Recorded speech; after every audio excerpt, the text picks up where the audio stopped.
Welcome back to the Hoop Ball YouTube channel. It is a beautiful day. We have 6 more teams to get to. Again, this is projecting the top 100. I'm Alan Sroki, joined again by the fantastic, wonderful, very informed Harry Shedler. How you doing, my man? I'm doing well. Don't make me blush, Alan. It's too early still. I'm not. I'm a charmer. Not ready for this. Yes, you are. I'm feeling good. I want you feeling good. I want everyone watching feeling good today because we're going to talk about some. I was going to say some feel good teams, but actually, the more that I think of that, I don't think any of these teams feel all that good today. Maybe the last one we'll talk about. We are. Maybe, yeah. Today we are hitting 6 more teams on our top 100 count. The N through P teams, I believe. We have New Orleans Pelicans, Orlando Magic, Oklahoma City Thunder, New York Knicks. I guess they feel good. Philadelphia 76ers and Phoenix Suns. A lot of those. Definitely not feeling good in Philly right now. Among others. Frankly, they might feel better in Oklahoma City than they do in Philly right now, which is saying right. It's not feeling very brotherly. Well, when is it ever? Those fans are. Sorry for Philly fans watching here. But, exactly. Yep. Sorry, guys. Your reputation precedes you. Why was I struggling to say the word reputation? I just leave it on Sunday. It's a Sunday. Yeah, it is. I'm still working through my coffee here. Anyway, this is, of course, a hoop ball presentation. You all know that. Your first time visiting the channel, please drop a like on this video. Subscribe for more content like this. We just released a video on draft steals and draft busts for your fantasy draft. It's very happy with how that one's turned out and how it's been received. Go check it out. If everyone loves to know who to avoid and who to really take. So I get down to the nitty gritty in that video and, give y'all the goods. We're going to give y'all the goods today as well. If this is your first time watching, Harry and I go through each team in the NBA when we determine which of these players we believe will finish in the top 100 in 9 category leagues on a per game basis. So that is, we have some interesting takes in this video. We got a couple teams in particular that we have a good amount of disagreement on. So I'm excited. You ready for this, man? Let's do it. Let's do it. We will go into our first team on the docket, one that we don't actually have that many disagreements about. That's the New Orleans Pelicans. Harry and I both agree that Zion, Brandon Ingram, Jonas Valanciunas are all going to be top 100 players in 9-cat this year, and you have Devonte Graham as well. Before we get into the Devonte piece of things, and I also there's another player that we should talk about as well that didn't make either of our lists. How do you feel about Jonas Valanciunas in New Orleans this season? Because I think Zion and Brandon Ingram, presumably, if Zion's healthy, those guys are pretty much locks. But Jonas is an interesting name to me because he was a top 40 player, killing it in Memphis last year, double-double machine. But like a lot of people, maybe we haven't talked about this team, in depth yet. I have concerns about Valanciunas' fit next to Zion. A lot of Valanciunas' value comes from, rebounding is a very critical part of that. And as we saw with Steven Adams last year, playing next to Zion is not necessarily great if that's if you're a center who really specializes in that area. Now, I think Jonas will still be top 100, but right. I don't think it'd be crazy to say that, he could go from a top 40 guy in 9-cat to maybe a 70 kind of guy if he loses enough touches on offense or he loses enough rebounds. I might be too low. How do you feel about his prospects in New Orleans and his fit next to Zion this year? I am right in the middle there because your points are completely valid.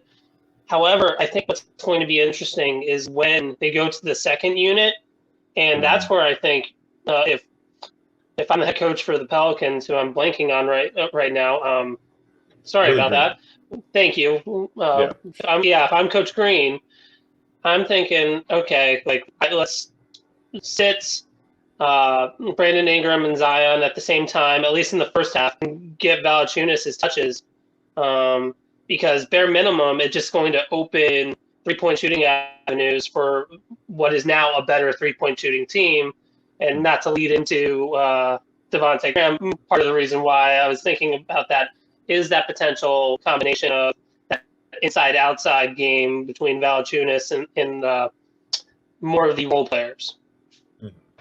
Yeah, I mean, we new coach in New Orleans. It'll be interesting to see how if he tries to stagger those two a little bit more. I know Stan Van Gundy tried that at sometimes, but I mean, he was a bad fit for that team. The roster was just poorly constructed. The fact that they do have more floor spacing in the form of Walker, Alexander Walker, and Devonte Graham is, that's a plus for just, I mean, the concerns that we share for that starting unit. I mean, there's no debate that Jonas will be a top 100 player because what he might lose in touches and rebounds, he's still very efficient, both percentages, low turnovers, he'll give you a block per game. That's the kind of stuff alone that kind of gives you that safe floor. I'm avoiding drafting him where he's going right now though, because I feel like it's still too high in like the mid 50s. Lower 50s, but we'll see. Let's talk about the peripheral guys. You have Devonte Graham on here, and granted, I was considering putting him on my list as well. Not to have my decision making influenced too much by preseason, but he has not looked good so far. He has, there's some debate about whether or not he's even the guy who should be starting. Like he might work better as a backup point guard. So, rookie Trey Murphy has generated a lot of buzz with his like floor spacing ability. His fit next to Ingram and Zion has been well touted, and like so. There's like some debate about whether or not he should start. Now he will. The Pelicans just purely by what they invested in getting him, and I just think that he's still as a distributor, he just makes the most sense in that lead guard role. But my concerns, he has that skill set. If he gets enough 3-point volume and if he is getting close to like 6 or 7 assists per game, that's probably going to be good enough. But this is also one of the worst shooters in the NBA. Probably will be again this year. And for me, I'm always hesitant to go in on point guards who are in a brand new situation. We've seen this many times before. When you are a point guard going to a new team, there is a learning curve that's a lot steeper than it is for other players learning a new system. Like particularly just learning your teammates' tendencies, kind of understanding, where they like to get their shots, like how quick they can move around certain screens or get into certain sets. Like it's just there's that learning curve is steep, and a lot of the times, like we saw this with Mike Conley in Utah a couple of years back. I'm interested in seeing if this is something that we might see with Kyle Lowry this year in Miami and Devonte in New Orleans. It can be a pretty difficult to adjust to a new team, particularly one that has these very unique offensive players in Zion and Ingram. So I feel like there's a lot of pitfalls with Graham that maybe he finishes the year on a top 100 run, but was a little concerned that he could maintain that from the first half of the season too. So what do you believe you will see from him? So, I mean, I think you're bringing up some very good points there, especially about just the new team situation, because that also goes with Valanciunas as well. You have, especially due to the Brandon Ingram Zion combination. But that's where I think, if anything, I could see Brandon Ingram having a really good season this year with his assists even rising even more. And that's where I think Devonte Graham really falls into a legitimate role player role. Like, unlike prior seasons with the Hornets, where he was like primary distributor and everything like that, I think he can find more open shots because he has Zion and Brandon Ingram taking up all this attention. So by doing that, raise his percentages and then maybe get about 5 assists a game. Something like that. Yeah, like basically, so raise his overall percentages and get 5 assists a game. How do you feel about Nickeil Alexander-Walker? I'll let you go first. You left him off your list. He's a lot of hype around him heading into the preseason. It was heading into the preseason, and he has been scoring pretty well. So that's maintained. He's in Yahoo drafts, kind of going towards the end of the first round. Not the first round, the first 100 picks. Like, don't draft Nickeil Alexander-Walker in the second round, people.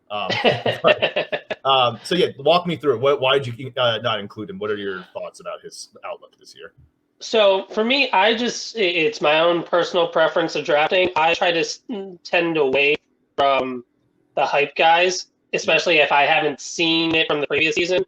And there's obviously going to be a role for him in New Orleans this year, but I, so we haven't really seen him perform to top 100 expectations yet. And so that's where I'm concerned and definitely just wanted to stay away from him for drafting.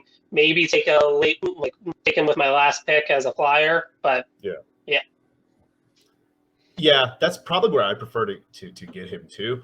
Mostly just, I mean, like he had a really awesome stretch last year where he was averaging about 19 a game, like four rebounds and like 3 assists, and he was getting like over a steal, getting some block shots in there. Like the dude's lengthy. He's not afraid to shoot. So he's proven that he can be a versatile 9-cat option. But he did a lot of that without Lonzo, obviously, in the lineup, without Brandon Ingram as well.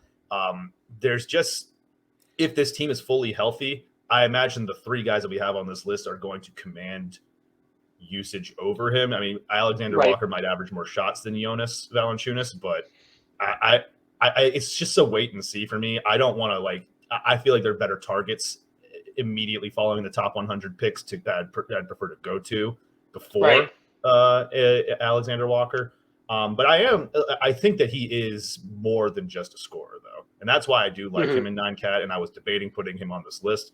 But similar to Graham, there's just a lot of different questions about what his role is going to look like, mostly from a usage perspective. So it's kind of wait and see for me. But like you said, if you can find a way to drop, to the outside that top 120, your last pick of your draft range, fantastic flyer to take. I don't think that he's going to go there, though, because he has a lot of hype relatively to some of these guys in this range. Well, that's a lot of Pelicans talk. Let's go on to a team that there are some interesting things to talk about here. We're going to go into the New York Knicks, the team that surprised the NBA last year. Made it to a top 4 seed and have now went through this offseason and added some more firepower to their offense, in particular Kemba Walker and Evan Fournier. You have in your top 100 list here Randall and Walker. I also have those 2, but I've also included Fournier and Robinson. So I'll go ahead and explain those 2. I mean, the one thing with Kemba, per game, I don't think there's much debate that he's going to get here, but there's I have a good amount of concern. I think healthy concern over how many games he can play. If Tom Thibodeau is going to be Tom Thibodeau about this thing too, and throw him out there for 33 minutes a night, I'm really concerned about how many games he can play. But he is easy top 109 cat if he's playing that much. I mean, we can absolutely that. So there's a calculated risk in there. It's a lot to. It'll be interesting to see how he is treated throughout the season for this guy who historically does not like resting his guys. But for my part here, I put Fournier and Robinson on the list. Fournier, I think, is someone who I think it's an easy top 100 pick in my mind. He was brought in to be he was brought in to provide consistent perimeter scoring. They paid him a lot of money. He's going to play. I mean, he is locked in starting with RJ Barrett at those wing spots, and he's going to play a lot of minutes. He's just one of those guys that even last year in Orlando, people would sleep on him outside the top 100. And he's just one of those guys who can get you enough points, threes, trickle of assists. He's a good secondary playmaker and decent percentages that he will always find his way to that top 90 value with playing time. And I think that's just going to happen again this year, particularly if Kemba misses time. That's just more shots and playmaking opportunities for Fournier. He's been going outside the top 100 picks all draft season long. He's moved up the boards and is kind of outside that range now. But I think he's a safe value, even if you don't think he makes it to the top 100, he's going to get close, I think. Yeah. And then for Mitchell Robinson, this is something that I felt better about when I initially put him on my list, a couple of weeks ago. But obviously the big concern with him is that he is still in this very nebulous gray area with his recovery from that broken foot. Still not participating in training camp, out indefinitely still. So this is something that if Robinson's missing a lot of time again this year, then you could take him out and throw Nerlens Noel in for me at that spot. And frankly, Noel could probably get to the top 100 again. Right. Even if he's only playing 18 minutes a game, he's just that kind of dude. I just feel that one of those two centers is going to turn out top 100 value. I just like Robinson. I really want to see him healthy. Just one of the league's better shot blockers, incredibly efficient because he doesn't do much outside beyond the rim. But you like that for fantasy. That's reliable. So yeah, it's a Mitchell Robinson / Nerlens Noel situation for me at that spot. But I want to believe that if Robinson can stay healthy, he's going to surprise a lot of people. He's going to catch people off guard, I think, just because he's got hype. But he's just, I don't know, he's good, man. He just really needs to get an opportunity out there. So your thoughts on those two and why you didn't include them on your list? Yeah, so I'll start with Mitchell Robinson first. I think it's just going to be a time suck between him and Nerlens Noel. Nerlens really proved himself, and he's not as young as Mitchell Robinson, but he's still decently young and a good player, and that's where I think it's going to be a time suck after Nerlens proved himself last year. And then with Evan, my biggest concern is the fact that this is the most high usage, ball dominant team he has been on for his entire career, even the little part-time he did with the Celtics last year. You have Kemba Walker, Julius Randle, RJ Barrett, all demanding, like, they need the ball to be really effective. And that's where I'm concerned, is he going to get enough usage, or if they make it up with him getting open looks, great. Like, I'll take the L on him not making the top 100. But I'm concerned that he's not going to have the ball in his hands enough because the other guys need the ball in their hands to be effective. And we should talk about RJ Barrett too, because look, this is a guy who's clearly he's immensely talented, and there is going to be a point where he becomes a top 100 player in 9 category leagues. He hasn't to this point because both of his percentages have been poor, and he has yet to really add another statistical strong suit to his game beyond points. Do you give him any sort of potential to crack this list this year, or is he just not even in consideration for you? So with RJ Barrett, definitely considered him for the top 100. Biggest concerns is similar to my Evan Fournier concerns. Is he going to get enough usage now that they have Kemba and Derrick Rose? Well, they had Derrick Rose, and Evan Fournier in this equation. And obviously you have Julius Randle. All of these guys are really good players, but they have a lot of the same skill sets, and that's where my concern is he going to be able to really perform in order to be a top 100 player? Yeah. And look, for my part, I picked Fournier in this spot because I do know that, there is going to be a competition for usage between him and Barrett specifically. I just know that Fournier has just proven to have the more valuable 9-cat game. But I will put the caveat that if RJ Barrett does take strides with his efficiency, with his outside shot in particular, which he actually did improve upon a lot last year, should give him more credit for that. He became a pretty decent shooter. So it's more than just scoring with Barrett. And he has upside as a defender too that I think he's yet to fully realize from a statistical perspective. So there is an avenue where, they paid Fournier to come in to take shots, but they also drafted RJ Barrett number 3 overall. And if he just comes out the gates firing this year and looks like New York's clear second best player, he will deserve that usage. He'll take it from Fournier. He'll take it from Walker. And there is an avenue. I think that he could get to that top 100, but I think Fournier is the safer bet if you're trying to make a decision on draft day. So that was that's my rationale for that. So let's just go ahead. That's the Knicks. Very interesting team. A lot of frankly, there are 6 guys who could theoretically have top 100 value on this team.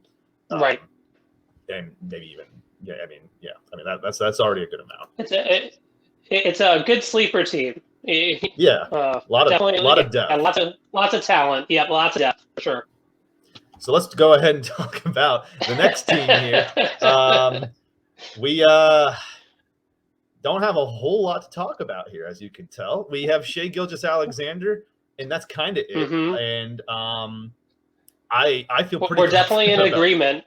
I feel pretty confident about it too. Like I didn't even really struggle with this one. I don't like there's some players that we could talk about here. Certainly some that are going to generate a lot of buzz, probably better suited for a dynasty league, frankly. But Shai Gilgeous-Alexander he's a top 100 guy. That's obvious. There's no debate. It's really just going to come down to how healthy he can stay, or if you prefer talking in terms of, metrics of truth, how much the Oklahoma City Thunder will let him play this year. And that element of things is part of my rationale for why I don't trust anyone else on this team, because I don't trust the Thunder as an organization. They are I totally respect being a rebuilding team. It's Oklahoma City. I get it. The tactics that they employed last year are kind of unprecedented, from resting a healthy guy for 3 months and being public about that information, just saying straight up, like, it's not like they pretended that Al Horford was hurt. They're just like, nah, he just doesn't need to be here. And that was it. And I forgot about good old Al, because he's gonna be great this year because the man hasn't played in like a year. Going to be playing like he's 28 again. And by the way, still big. Where is he? Still big. Nice. I cannot get out of my own way here, but you guys get it. He's back there. They're resting young guys. Lou Dort was being load managed, and that was really just all it was. There was no real injury. This is a 22-year-old healthy dude who is getting load managed. So there's obviously a whole not lot to trust here, but let's just pretend like there is. What are some guys who are some of these guys on this team that could theoretically get into the top 100 this year? I'll go to you first. So just a quick note on SGA for the viewers.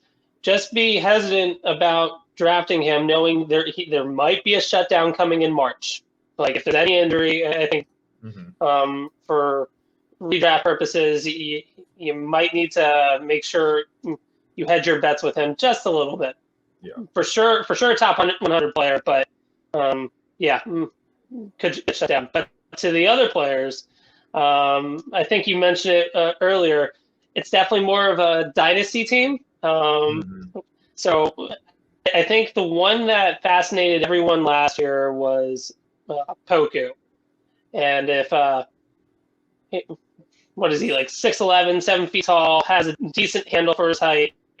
Looks like a high school kid from just got done last year. He's 7 feet. I might be the same. He and I might be like the same weight, right?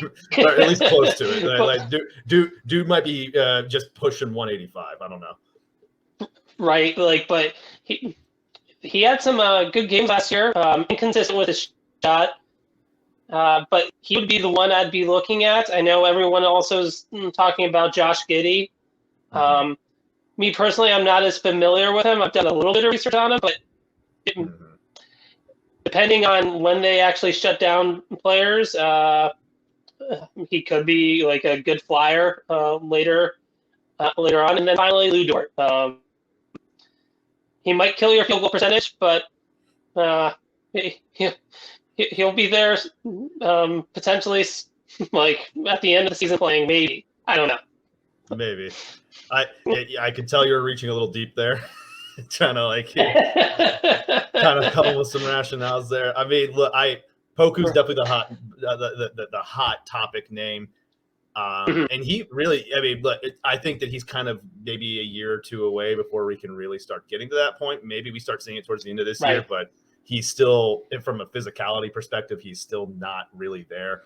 But definitely an incredibly interesting stat set. He'll destroy your percentages, though, so there's that to keep in mind. I'm also interested by Giddey a little bit. He's looked good in the preseason.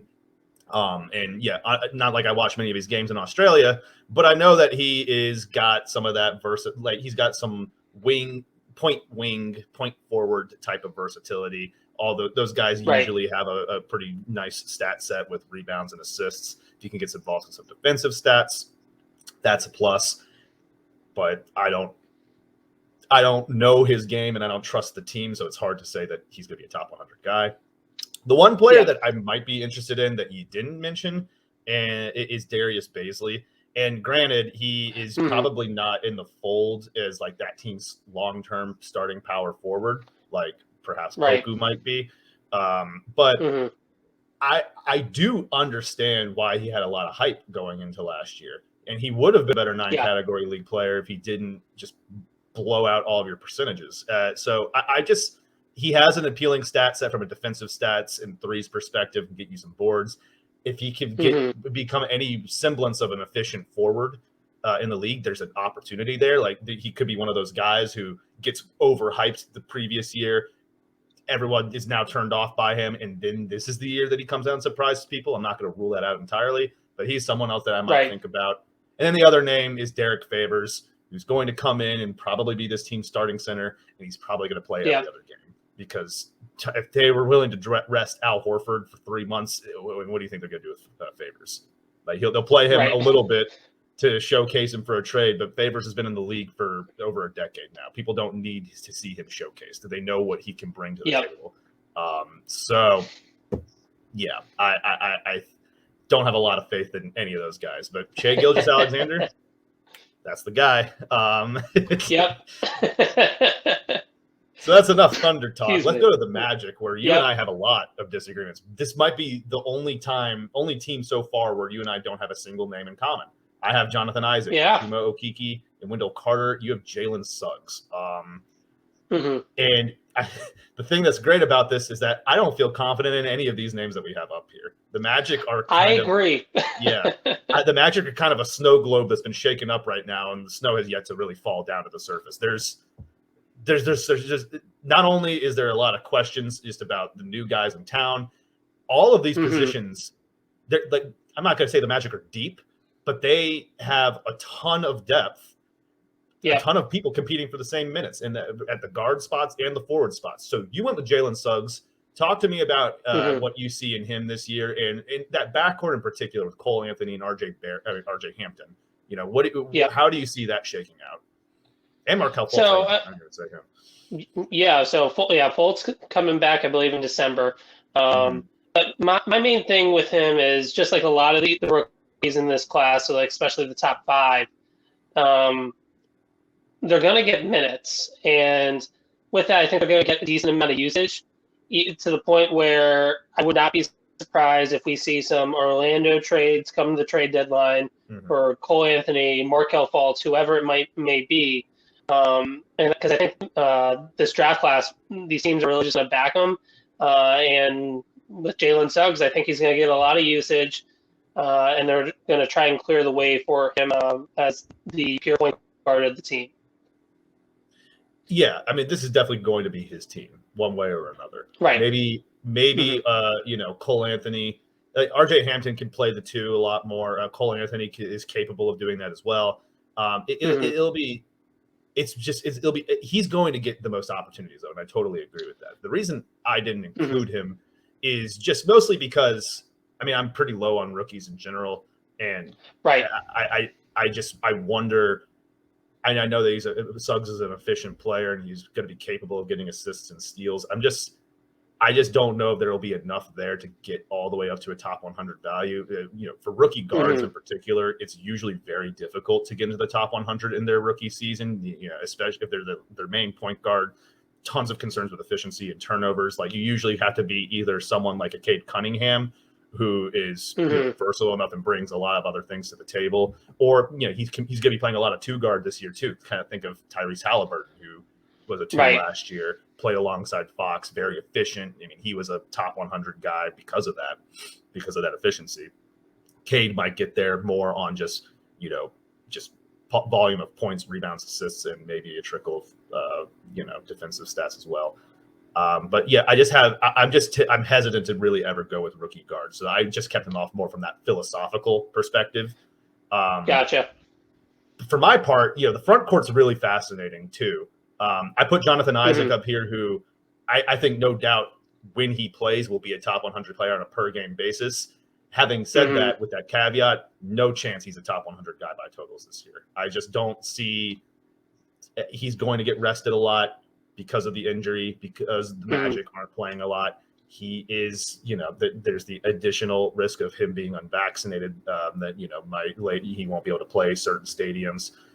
There's that element too, but really it's the other stuff that's primarily driving that for me. He's just there's a lot of reasons that he won't be playing a lot of games. this year. Right.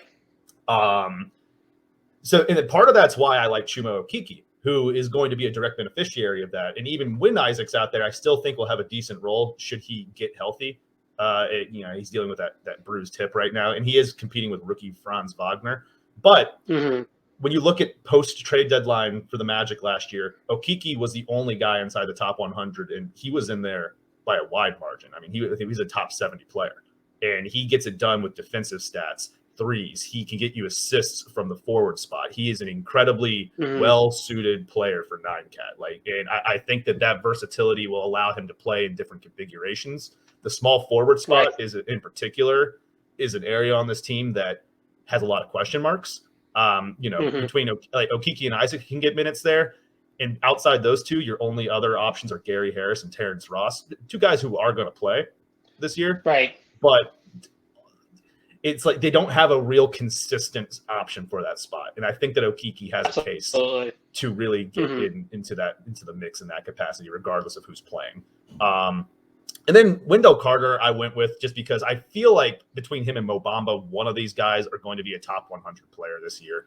Bamba definitely has the better per game numbers. He might have been a safer choice for me here if I were just trying to guess, because I can't really say that I got a good read on how these guys are going to proceed going forward after watching what happened last year. But I do think that Wendell is just a more reliable defensive player at this stage of their careers. I think that I tend to lean that way when I'm trying to give a toss up for minutes. I usually like to defer to the guy who is more reliable defensively. That's who coaches like to give playing times to.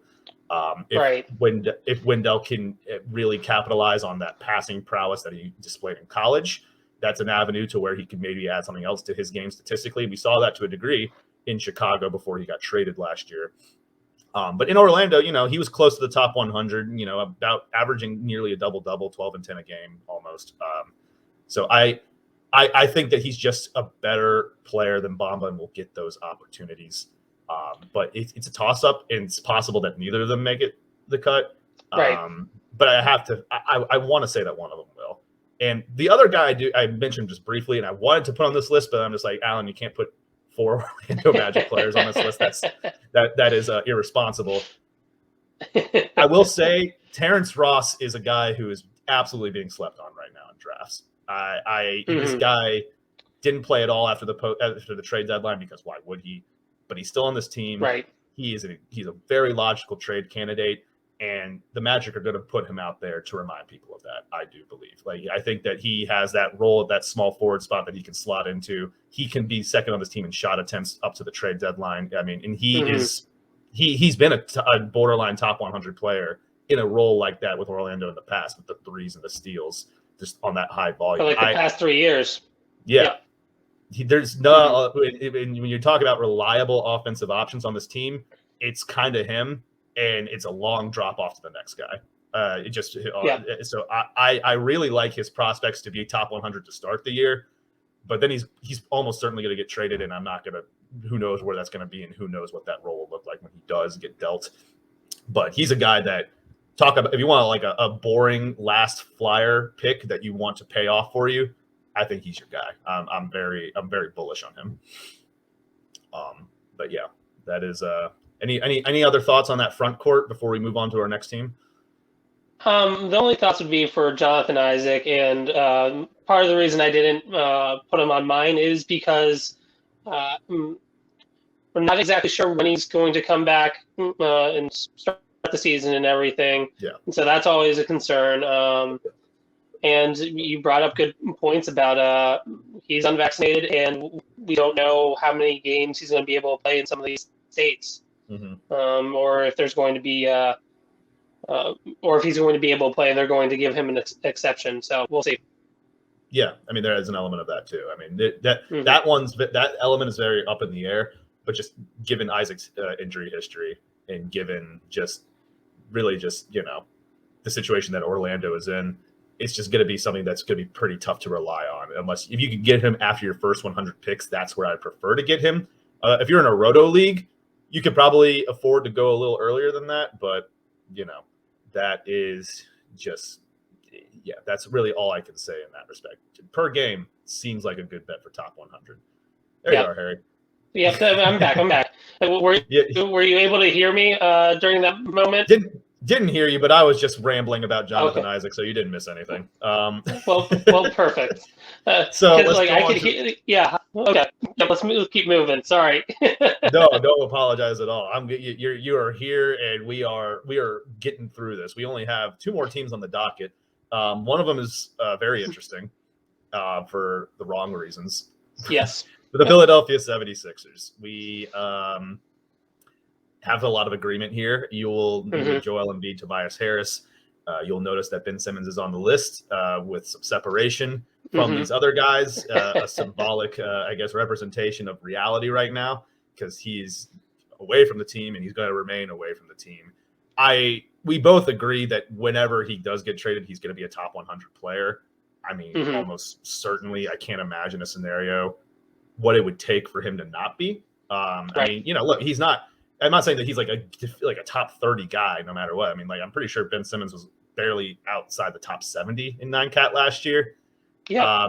He's got a wide array of ceilings, but a safe floor for top 100 no matter what. Absolutely. Yeah. And whenever he does get traded, like, I think his stats are going to become even better. But yeah, well, let's talk about the actual Sixers.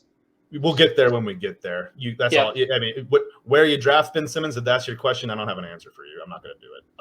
Right. But let's talk about the guys that we did include. And really, I mean, there's no debate about Joel Embiid and Tobias Harris. So really, it's just going to be a matter of the other guys. You don't have any of them, and that's a fair perspective. A lot of it's going to come down to what actually happens from the Ben Simmons trade. And that's why I put Matisse Thybulle on there, who is someone I think has the clearest avenue post Simmons to expand his role and become a reliable fantasy contributor. He's already one of the best options in all of fantasy basketball for steals and blocks. He's one of those guys who get those defensive stats are a representation of how good of a real life defender he is. He is someone who is top 5 defensive perimeter defenders in the NBA. And I think when Simmons goes out, I mean, and we're seeing this right now too, that point guard spot's being occupied by Shake Milton and what's his name? Tyrese Maxey. Yes. And those two are much better floor spacers, infinitely better floor spacers than Simmons, which creates an avenue to put a guy like Thybulle out there whose 3-point shot hasn't fully materialized yet as a pro. He and Simmons can't share the floor all that often because of that just lack of the spacing issues that you get, especially with Embiid. He'll jack those threes up, but I wouldn't call him like, a knockdown threat from out there. So it's really Thybulle competing with Danny Green for minutes at that small forward role. I think Danny's going to be the starter there, but I don't think it's unreasonable at all post Ben Simmons to see Thybulle take a larger role with this team. And the more minutes that you throw on top of him, the more dominant he's going to be in those defensive stat categories. If he can add a 3-point shot to his game, he doesn't even need to start. He doesn't even need to start to get to the top 100 in my mind. Right. So I went with him over, maybe the buzzier name in Tyrese Maxey, who, I mean, was incredible through different moments last year as a rookie. Really just a stat stuffing machine. And I love his fit in real life. But talk to me a little bit about why you didn't include him or Thybulle, or, I mean, is there anyone else that you were even thinking about on this team that we're not talking about right now? So the one that I think people are definitely sleeping on is Andre Drummond. Obviously he's not starting by any means.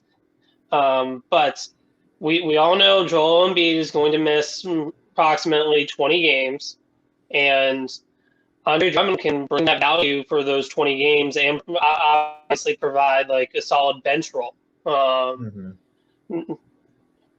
With those 20 games, he can give you some starter value. Like, and how many people coming off of a bench role can do that for you? So that's kind of my one sleeper. One person who I would consider maybe making the top 100, like at like 99, 98, something like that. But with Thybulle, I'm just not a believer yet, even though his defensive stats are amazing. If he gets that 3-pointer, you're absolutely right. Like, it's just he takes the cake then, for sure. Yeah. Yeah, Andre Drummond's an interesting one, and he was going way too early in drafts. Once Yahoo first opened up their mock rooms, Agreed. Just because of, but like he's now far outside that top 100 range. And look, I mean, we've never seen him in the role that he's about to embark on this year as just a backup. And if you want to be generous, when Embiid is healthy and playing, I mean, those two are never going to share the floor together. They shouldn't. Oh, absolutely. Yeah. So. Yes. If you want to be like generous and say that Embiid is only going to play 30 minutes a night, I think he'll play more, but that might be the floor. That leaves 18 for Drummond because he can only play center. Right. We've seen guys, particularly centers, who can get it done in 18 minutes a game. Nerlens Noel, we mentioned here earlier, though he has the reliability of that free throw percentage to really help him out in that regard. You know, like it's just really, it's just going to come down to, you're totally right that whenever Embiid sits, and it will happen, Drummond becomes like, you know, immediate pickup, like big time production that you can rely on from a statistical standpoint. Which for me, if I'm thinking about drafting him, I'm only going to do it if I have Embiid. There's not handcuffs in fantasy basketball rarely exist. Right. This is one of those situations that absolutely makes sense, though. If you have Embiid if Embiid's your first round pick, you want insurance. Here's your guy. This is incredible. Right. This is you need Andre Drummond almost in that kind of situation. Yeah. But yeah, that's a good point. I mean, he's not someone I've thought about, but he is someone we're about to find out what that statistical production looks like in a limited role. I mean, he's going to be he's an overqualified backup, statistically speaking. Absolutely. Very interesting note there. We have one last team to get to, and unfortunately we're kind of ending on a more boring note than the others, but you know, they're fun. I like the Phoenix Suns, NBA title runner-ups this past year. This is not really room for you and I to debate, though. Chris Paul, Devin Booker, DeAndre Ayton, and Mikal Bridges. Not only is there no debate that these will be top 100 players this year on a per-game basis, there's not really much debate for anyone else. This is a very straightforward team. The one element that could shake things up is Chris Paul's health, obviously, and we've avoided really like the last 2 years. People have been concerned over that, and it's proven that was a mistake to do that because he has been a top 20 player both of those seasons, exceeding everyone's expectations twice. He could do the same again this year because he's getting drafted in the mid to late 30s on a per game basis. He will beat that. There is reasonable concern, though, and we might sound like a broken record from the last 2 years. They are coming off of a finals run. A finals run, by the way, that happened like a month and a half ago, like 2 hours ago. This just happened. And he's really getting up there. He's almost certainly going to get load managed this year. I know that he has not missed games and he doesn't want to miss games, but I just can't imagine that the Suns are going to like allow him to just continue going out there. We saw this with LeBron, Anthony Davis, Jimmy Butler last year. Those guys from the Bubbles final run after a short offseason and turnaround, they all got hurt. This is a Suns team that we have to be aware of with that. And I'm not concerned about Booker, Ayton, or Bridges. They're young, and they don't really have, any real injury histories of note. But Chris Paul is somewhat concerning. So, I mean, is there anyone else given that this concern over perhaps some guys might take some time off because of that short turnaround, is there anyone else that you think we should be looking at as maybe not sleepers, but kind of like really, waiver wire guys that you should always keep one finger on the pulse of? So with that, I think the first thing is, do we see Devin Booker play a little bit more point guard this year? He took a dip in his fantasy value a little bit last year due to Chris Paul being there. But if Chris Paul is going to be rested, is he going to get some of that usage back? But to that point, then obviously you have Campaign that could potentially come in and be a good flyer for whenever Chris Paul is resting. He proved himself in the playoffs last year. He can run this team with Devin Booker. I think that would be a good one. And I'm blanking on who's the other wing behind Michael Bridges? Not Jay Crowder. I'm blanking on names right now. Cam Johnson. Yes, thank you. Do they go big with Cam Johnson and have like a really Devin Booker at the point guard, Cam Johnson at the 2, Bridges at the 3, and try to roll out that lineup and just kind of mess around with the lineup and see what works? Yeah. I'm not sure. The straightforward answer is definitely campaign, but I wouldn't be surprised if we see another jump from one of these younger players like Cam Johnson. I like that you brought up Cam Johnson because he was the other guy I was going to touch on, because talk about older guys in that starting lineup. Jay Crowder is that 4. Another guy who you could see might be at higher risk of injury because, by the way, Jay Crowder was in the bubble with the Heat. Oh, he's been going. This man has not stopped for like 2 years now, or actually just 1 year, because it's actually only been 1 year since the bubble finals run, if you can believe that. But still, that's what Jay Crowder's been to 2 NBA finals in the span of 1 year. Deep NBA finals runs. Like this guy is I love this guy. I mean, there's no quit in him. He's probably going to need to take a little bit of a step back this year. So that's a direct benefit. Cam Johnson's a direct beneficiary in that kind of setup.